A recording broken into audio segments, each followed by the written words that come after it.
Assalamualaikum warahmatullahi wabarakatuh.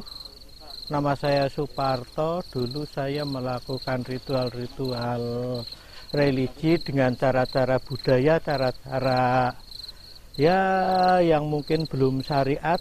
Sekarang saya di pesantren Derik melakukan ritual-ritual yang sesuai dengan syariat Islam atau tuntunan agama. Ya, walaupun di sini pesertanya kebanyakan anak-anak muda, namun saya tetap masih bisa mengikuti karena ya penyampaiannya secara lugas dan gamblang tanpa ya formalitas sehingga suasananya cair dan mengenakkan. Assalamualaikum warahmatullahi wabarakatuh.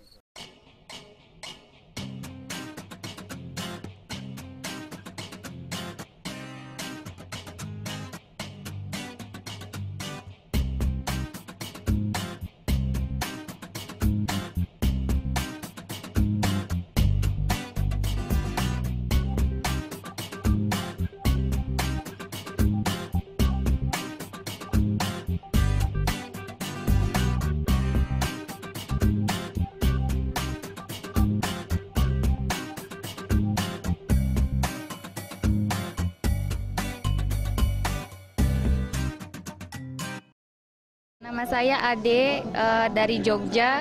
Nongkrong Tobat ini diadainnya tiap malam Jumat jam setengah 8, biasanya selesai sekitar jam 10.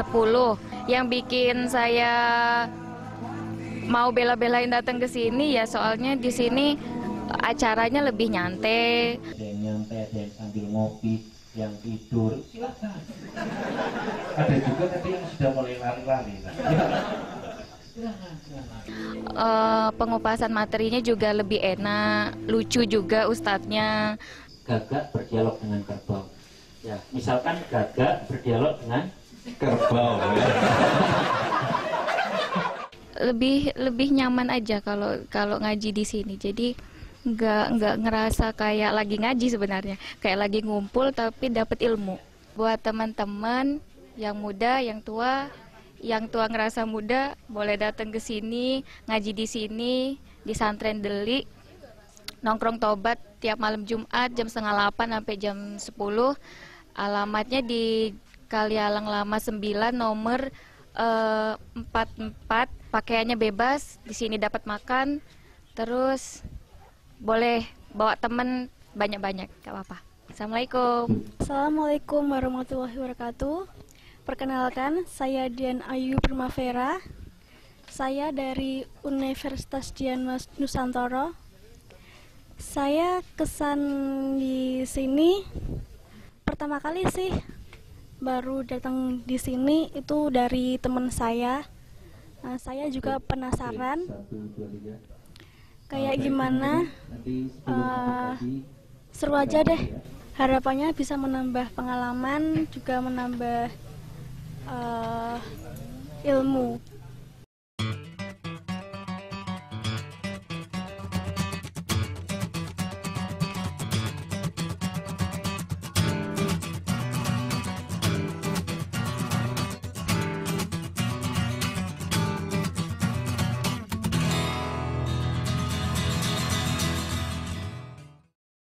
Malam ini dengan Ustadz Riyad kita akan bahas, yang dibahas bukan manusianya, tapi ini binatangnya. Kenapa mereka juga ternyata sholat? Ilmu perbintangan akan terbagi menjadi dua sisi.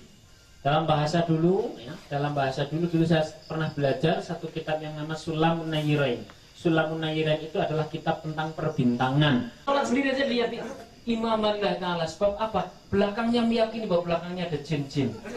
Itulah jamaah beliau. Sudah Pak, tidak usah dijawab, nanti saya akan menolak. Lebih kejam daripada gagak, lebih bodoh daripada kerbau, lebih rendah daripada cacing. Siapa itu? Ya kita paham, yaitu orang-orang yang tidak sholat. Saya tanya, azan itu bunyi pertama apa? Bunyi pertama apa? A'udzubillahi minasyaitonirrajim. Saya ingat ini, jangan di speaker yang seperti itu. Langsung Allahu Akbar saja. Padahal banyak sekali kalimat thayyibah, kalimat-kalimat yang bagus milik Allah. Bukan hanya Allahu Akbar, ada subhanallah, ada alhamdulillah, betul? Ya. Ada astaghfirullah. Andaikan kamu tahu hikmah di balik sholat berjamaah di depan, maka niscaya kamu akan datang walaupun sampai ngesot-ngesot, walaupun nggak harus jadi suster dulu.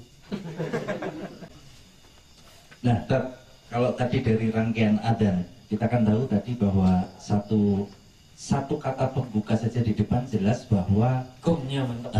Gongnya mantap. Tanpa keraguan sedikit pun. Ayo datang. Yang lain kecil. Kalau kamu datang ke sini, yang lain saya bereskan. Aturan di dalam agama Islam itu pasti berurusan dengan redaksi, dan setiap redaksi itu pasti punya dua makna. Ada makna yang hakiki, ada makna yang nisbi. Makna hakiki itu redaksi, kalau itu Al-Quran berarti siapa yang meredaksikan? Allah. Kalau itu hadis berarti yang meredaksikan siapa? Nah, semoga tidak terlalu berat, tapi paham ya. Nama saya Muhammad Fatih Al-Iksan dari Ngalian, Semarang. Pertanyaan saya tadi, kita disuruh sholat di awal waktu ya. Terus bagaimana kondisinya jika kita bekerja di suatu perusahaan yang dimana perusahaan itu memiliki peraturan istirahatnya setelah azan, seperti contoh azan zuhur sekarang jam setengah 12, sedangkan di perusahaan itu istirahatnya jam setengah 1. Mau itu urusan kantor, urusan kuliah adalah urusan kecil dibanding urusan dengan Allah, betul? Maka carilah yang mendukung ibadah kita. Kita tahu kan, nyari rezeki kan buat bekal ibadah, betul nggak? Lalu kalau pada saat nyari rezeki itu justru tidak bisa beribadah, ngapain? Nah, ini jawabannya ekstrim. Kalau ini belum bisa, Mas, minimal mulai dari doa. Kita masih ada di sana, namun sudah berdoa, ya Allah, ada adzan ya. Semestinya saya pengen sekali menghadapnya, namun ini memang benar-benar belum bisa, ya Allah. Tolong kau carikan cara. Kalau itu dilakukan istiqomah, insya Allah, Mas, insya Allah dipecat. PHK. Tapi alhamdulillah habis dipecat dapat yang lebih hebat. Itu saja lah. Ya, jadi berharap dipecat lagi, dapat yang lebih hebat kan. Hobinya dipecat. Allahumma ja'alna ya Allah. Bapak ibu kami yang ada di rumah, ya Allah. Bapak ibu kami yang ada di rumah, oh, Engkau akan beri kesehatan, ya Allah. Orang tua kami, ya Allah, Engkau akan beri kesehatan. Ja'alna ya Allah min ibadika shalihin, jadi hamba-hambamu yang salih-salihah. Banyak sekali dosa-dosa yang pernah kami lakukan, ya Allah. Lakukan saya sendiri atau dengan seseorang. Dosa tangan, dosa kaki, dosa telinga. Ajak yang lain. Kalau sepeda motornya sendirian, jangan pernah sendiri. Ajak sama yang lain. Assalamualaikum warahmatullahi wabarakatuh. Waalaikumsalam warahmatullahi wabarakatuh. Terima kasih.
Subhanallah, subhanallah, subhanallah, subhanallah,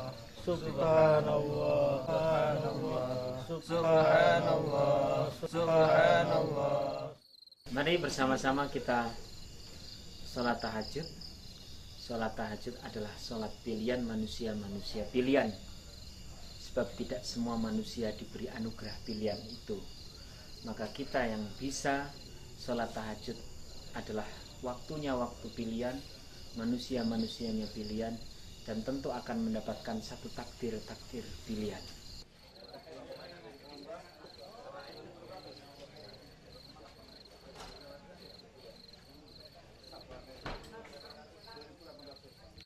Allahu Akbar.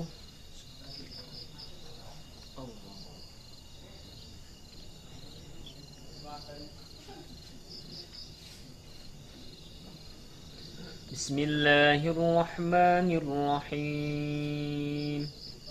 Alhamdulillahi Rabbil Alamin. Ar-Rahmanir-Rahim. Allahu Akbar. Sami'allahu liman hamidah. Allahu Akbar.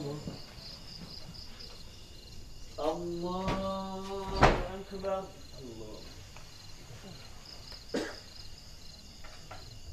Allahu Akbar.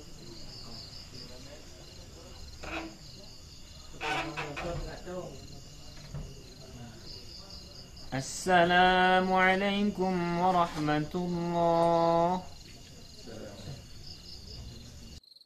Assalamualaikum warahmatullahi. أعوذ بالله من الشيطان الرجيم. بسم الله الرحمن الرحيم. كما ينبغي لجلال وجهك وعظيم سلطانك. Ya Allah ya Rahman ya Rahim. Kami tidak tahu ya Allah kapan Engkau menjemput nyawa kami, di mana tidak Engkau menjemput nyawa kami disebabkan oleh hamba atau kapan saja ya Allah. Kami tidak tahu. Ternyata orang yang pernah mendahului kami tidak tahu. Jadikan saat kematian kami ada dalam kondisi khusnul adalah anak yang bisa terus mendoa. Subhana rabbika rabbil izzati amma yasifun wa salamun ala. Kita sering bertanya pada saat proses pertaubatan yang sudah mulai terjadi, hati kita sering bertanya, saya sudah sering istighfar, sudah mulai suka sholat, dulu memang banyak sekali maksiat yang sudah dilakukan. Lalu apa tanda-tanda Allah menerima taubat kita? Nah ini pertanyaan ini. Ini pertanyaan yang sangat penting. Selama kita terus beristighfar seperti itu, adakah tanda-tanda Allah menerima taubat kita? Apakah selama ini benar-benar sudah diterima ataukah tidak taubat kita? Ada beberapa tanda. Yang pertama adalah laisa bitaibin. Di lesehan taubat ini kita baru akan paham bahwa tanda-tanda orang yang taubatnya diterima, satu pertama tadi itu dia mengubah temannya. Yang nomor dua, tanda-tanda orang yang taubatnya diterima adalah orang ya walaysa bitaibin bima lam yatwi firasahu, orang-orang yang sudah bisa mengurangi tidurnya. Berikutnya tanda-tanda orang yang sudah mulai diterima taubatnya, dan yang paling urgent, paling penting sekali kalau hati kita bertanya taubat saya sudah mulai diterima atau belum itu sama Allah. Yang paling pembuka pertama taubat seseorang sudah diterima adalah walaysa bitaibin bima. Ini yang paling depan lah, yang paling ujung. Tanda-tanda orang yang taubatnya diterima sebagai bukti taubatnya itu diterima adalah laisa bitaibin bima lam yatasaddaq malahu. Kalau kepingin melihat kebesaran Allah, lihatlah angin, bumi dan sebagainya. Kalau kepingin lihat kutukan Allah, lihat sebelah kiri saya.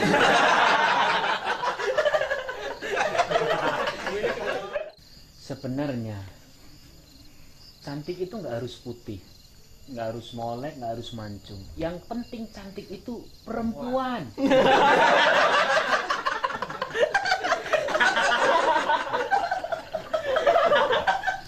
Karena kalau cantik tapi kakinya dibuka buluan, namanya Taufik, tapi depannya tuh WWW Taufik. Ketika terus kemudian ditanya sama gurunya, kamu Taufik maju, kamu kok singkatannya banyak sekali, WWW Taufik itu siapa atau sebenarnya namamu sebenarnya? Oh, nama sepanjang saya. Wabillahi taufik wal hidayah. Wassalamualaikum warahmatullahi wabarakatuh. Waalaikumsalam warahmatullahi wabarakatuh. Nama saya Rian, saya tinggal di daerah Sampangan. Profesi saya wira swasta. Saya sangat tertarik dengan Santren Delik Kampung Tobat ini karena merasakan perubahan dan perbedaan dari diri saya sendiri yang sebelumnya saya ngerambiang istilahnya dalam mencari gimana sih caranya saya mau bertobat itu. Setelah menemukan di sini banyak rekan-rekan yang sama juga merasakan. Di sini saya menemukan perbedaan dan beda dari santren yang lain yang sifatnya di sini lebih santai dan ada bekas di hati saya. Makanya mari teman-teman yang belum merasa atau punya keinginan untuk bertobat, Santren Delik Kampung Tobat ini jalannya kita menuju ke yang lebih baik, insya Allah. Terima kasih sebelumnya. Wassalamualaikum warahmatullahi wabarakatuh. Assalamualaikum warahmatullahi wabarakatuh. Nama saya Arzan Humarudi. Saya salah satu dari jamaah Santren Delik. Kenapa saya berada di sini? Karena di sini tempatnya anak-anak muda yang kreatif, namun diarahkan kepada mengenal Allah, beribadah kepadanya dengan cara-cara yang sangat santai. Di sini bisa banyak anak-anak muda datang karena suasananya sangat bersahabat, teman-temannya banyak yang jadi pengusaha, dan tips-tipsnya untuk bisa menjadi sukses itu sangat banyak sekali. Oleh karena itu bagi teman-teman yang ingin mendapatkan kesuksesan dunia maupun akhirat, datanglah ke sini. Di sini tempat yang sangat bersahabat, welcome untuk semua kalangan. Bagi Anda yang ingin bertobat dan sukses dunia akhirat, monggo silakan datang ke sini tiap malam Jumat dan di kajian-kajian yang akan diselenggarakan di lain waktu. Assalamualaikum warahmatullahi wabarakatuh. Assalamualaikum warahmatullahi wabarakatuh. Nama saya Ardian Yuniarko, asli Kaliwungu. Di Santren Delik ini tempatnya benar-benar asik, benar-benar anak muda banget. Nongkrong tobat itu pun juga konsepnya nggak neko-neko. Kita bisa datang dengan ngaji dengan pakaian yang keseharian kita, tanpa topeng, tanpa harus kita merasa so alim gitu di sini. Jadi benar-benar bisa menjadi daya magnet untuk teman-teman yang mungkin lagi hura-hura di sana, daripada kalian habis-habisin duit untuk clubbing atau untuk yang lainnya, mending kalian datang aja ke Santren Delik. Manfaatnya lebih luar biasa. Terima kasih. Wassalamualaikum warahmatullahi wabarakatuh. Selamat malam, nama saya Arif. Saya dari Semarang. Sekarang saya lagi status mahasiswa kuliah di salah satu universitas swasta di Semarang. Pertama kali saya datang emang saya kira acaranya resmi banget atau gimana, ternyata acaranya nyantai buat anak muda, terutama kita jadi lebih ya enak lah. Orang-orangnya juga benar kata Mas tadi sebelumnya, kita di sini nggak pakai topeng, kita apa adanya. Pak Ustadz ini juga yang menyampaikan ternyata masih muda. Saya pikir udah tua, ternyata masih muda. Saya lihat juga beliau wawasannya luas, terus orangnya lucu, jadi bisa lebih terima lah buat anak-anak muda kayak kita ini. Pokoknya acaranya asik lah, nggak nyesel lah jauh-jauh datang ke sini. Ya buat teman-teman yang belum kesini, coba sekali aja dulu datang ke sini, pasti ketagihan. Saya aja mungkin insya Allah bakal rutin lah datang ke acara ini. Terima kasih. Assalamualaikum. Assalamualaikum warahmatullahi wabarakatuh. Nama saya Edi. Aktivitas saya swasta. Cerita sedikit, dulu saya memang anti kalau suruh nongkrong di pengajian. Sholat pun jarang. Tapi alhamdulillah akhir-akhir ini setelah mengikuti nongkrong tobat di Santren Delik, saya jadi ketagihan sama nongkrongnya, dan alhamdulillah sholatnya pun lancar, jadi baik dan rutin. Sunahnya pun jalan, amin. Kurang lebihnya demikian. Assalamualaikum warahmatullahi wabarakatuh. Tambah satu, buruan ikut nongkrong tobat di Santren Delik Kalialang, dijamin maknyus. Oke, bismillahirrahmanirrahim. Assalamualaikum warahmatullahi wabarakatuh. Nama saya Gunawan Saputro, saya wira swasta. Sebelumnya sebelum ini saya kerja 2 tahun saya mengalami masa gersang, dalam hati sangat gersang ketika saya beraktivitas, lingkungan, kemudian gaya-gaya anak muda. Kemudian saya dapat info dari teman, saya dikasih tahu ada namanya Santren Delik. Saya kemudian dapat info, ada pengajian, saya datang, saya berpakaian sangat rapi, saya pakai peci dan semacamnya. Ternyata yang datang ustaznya sendiri, yang ngisi sangat santai, teman-teman di sini sangat santai. Dan ternyata orang-orang seperti saya sangat banyak. Pun ketika itu, setelah itu saya kemudian berpikir bahwa saya dapat komunitas baru di sini, komunitas orang-orang yang ingin memperbaiki diri. Saya sangat bersyukur saya berada di lingkungan orang-orang baik dan saya ingin menjaga ini. Bagi teman-teman sekalian, saya berharap kita akan lebih banyak lagi orang-orang yang akan lebih banyak berubah, banyak orang-orang yang akan bergabung di sini, kita berkumpul di sini. Ketika ada masalah, ketika tidak ada tempat, maka disinilah tempatnya kita bersama-sama berubah untuk bisa lebih baik. Kita menciptakan lingkungan orang-orang yang lebih baik. Assalamualaikum warahmatullahi wabarakatuh.